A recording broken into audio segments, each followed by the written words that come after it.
आरसीबीला champion बनवणारा यश दयाल मोठ्या वादात.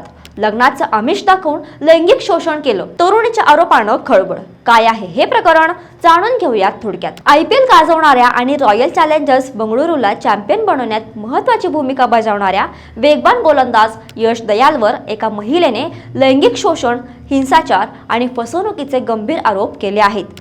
गाझियाबादमधील एका तरुणीने यश दयालने लग्नाचे आमिष दाखवून गेल्या 5 वर्षांपासून आपले शारीरिक आणि मानसिक शोषण केल्याचा दावा केला आहे. इतकंच नाही तर त्याने आपल्याकडून पैसेही घेतले आणि इतर अनेक महिलांसोबतही असंच कृत्य केलं आहे, असंही तिने म्हटलं आहे. पीडित तरुणीने पंतप्रधान तक्रार पोर्टल आणि महिला हेल्पलाईनवर तक्रार दाखल केली असून चॅट्स आणि फोटोंचेही पुरावे सादर केले आहेत. या तक्रारीनंतर पोलिसांनी या प्रकरणाची दखल घेतली असून तपास सुरू केला आहे. एका प्रसिद्ध क्रिकेटपटूवर झालेल्या या गंभीर आरोपांबद्दल तुम्हाला काय वाटतं? तुमचं मत कमेंटमध्ये नक्की सांगा आणि क्रीडा विश्वातील हादरून सोडणाऱ्या या प्रकरणाच्या प्रत्येक अपडेटसाठी थोडक्यातला फॉलो करा.